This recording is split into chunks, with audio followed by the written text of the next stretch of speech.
میں 16 سے 70 سال کی 38 ملین جو آبادی ہے یہ ہائی بلڈ پریشر کا شکار ہے۔ اس میں سے 7 ملین آبادی وہ بھی ہے جو کہ یہ بھی جانتے ہیں کہ وہ ہائی بلڈ پریشر کا شکار ہے۔ نوجوانوں کی وہ تعداد جو کہ 18 سے 23 سال میں ان کا 20% لوگ ایسے ہیں جو کہ ہائی بلڈ پریشر کا شکار ہے۔ بلڈ پریشر کیسے بڑھتا ہے اور اس کو ہم کیسے جان سکتے ہیں، تو آپ میری ویڈیو پوری دیکھیں۔ السلام علیکم، میرا نام ڈاکٹر عبدالمجید ہے۔ پاکستان میں گزشتہ چند سالوں میں ہائی بلڈ پریشر کیسز میں اضافہ ہوا ہے۔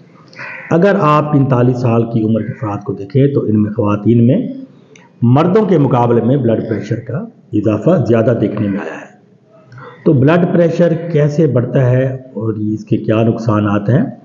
تو بلڈ پریشر کو بیسیکلی ہم 2 نمبرز میں تقسیم کرتے ہیں۔ پہلا نمبر جس کو ہم سسٹولک بلڈ پریشر کہتے ہیں، یہ دل کی آرٹریوں کا وہ بلڈ پریشر ہے جب آپ کا دل دھڑک رہا ہوتا ہے۔ اور دوسرا نمبر جس کو ہم ڈائسٹولک بلڈ پریشر کہتے ہیں، یہ دل کی آرٹریز کا وہ پریشر ہے جب آپ کا دل دھڑکنے کے دوران ریسٹنگ کنڈیشنز میں ہوتا ہے۔ ماہرین کہتے ہیں کہ اگر آپ کا بلڈ پریشر 20 ملی میٹر مرکری سے زیادہ بڑھ جائے تو آپ کو ہارٹ اٹیکس، سٹروکس، فالج کے خطرات بھی بڑھ جاتے ہیں۔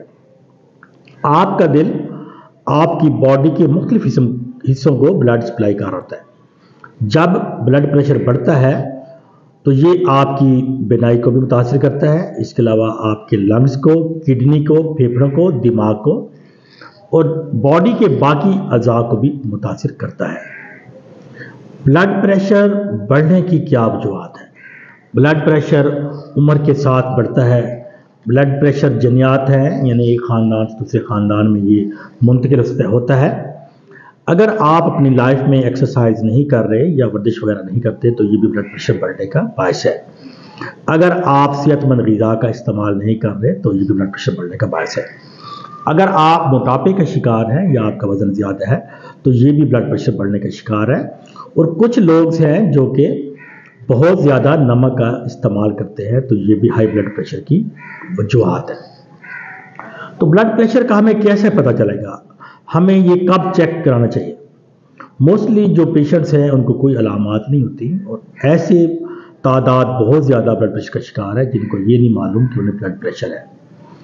اگر آپ کو یہ علامات ہیں، اگر آپ کو وقتاً فوقتاً سر میں درد ہوتا ہے، آپ کو چکر آ رہے ہیں، آپ کو متلی آتی ہے، آپ کو قے آتی ہے، آپ کو ٹھنڈے پسینے آتے ہیں، اگر آپ کو چھاتی میں درد ہے یا ناک سے خون بہتا ہے یا دل کی دھڑکن تیز ہو جاتی ہے تو اس کنڈیشن میں آپ کو بلڈ پریشر چیک کرانے میں آپ کو کوئی حرج نہیں ہے اور آپ کو ڈاکٹر کے پاس یا آپ کے نزدیک جو بھی ہیلتھ فیسلٹی ہے آپ وہاں جا کے اپنا بلڈ پریشر چیک کروائیں۔ دوائی ہر بیماری کا حل ہے۔ جب آپ ڈاکٹر کے پاس جاتے ہیں تو آپ کا ڈاکٹر آپ کو ادویات یوز کرتا ہے، لیکن یہ ایک آخری سٹیج ہے۔ ہم گھر میں بیٹھے اپنے بلڈ پریشر کو کیسے کنٹرول کر سکتے ہیں؟ ہمیں چاہیے کہ ہم دوائی کھانے سے پہلے اگر اپنی عادات میں تھوڑی سی تبدیلی لائیں تو ہم بلڈ پریشر کو کنٹرول کر سکتے ہیں۔ وہ تبدیلیاں کیا ہیں؟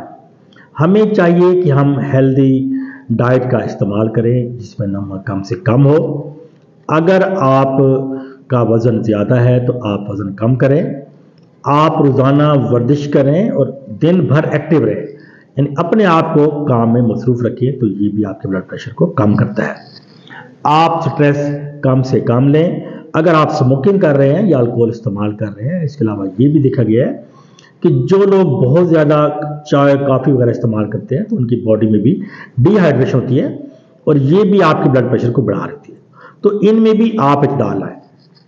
آپ کو چاہیے کہ اپنے آفس ورک، اپنے کام اور اپنی زندگی کے میں ایک اعتدال لائیں، یہ بھی آپ کے بلڈ پریشر کو کم کر سکتے ہیں۔ وہ لوگ جو ڈائبیٹک ہیں یا دل کی بیماریوں میں مبتلا ہیں تو انہیں چاہیے کہ وہ وقتاً فوقتاً اپنا بلڈ پریشر چیک کرواتے رہیں۔ یاد رہے کہ وقت سے جو دنیا میں سب سے زیادہ وقت سے پہلے اموات ہو رہی ہیں، بلڈ پریشر ان کی ایک مین وجہ ہے۔ آپ اپنے اور آپ کے ارد گرد جو وہ لوگ جو 45 سال سے زائد ہیں یا جن کا بلڈ پریشر زیادہ ہے، ٹائملی اسکریننگ کرا کے اپنے آپ کو صحت مند رکھ سکتے ہیں۔ اپنا خیال رکھیے گا۔ آپ کا بہت بہت شکریہ۔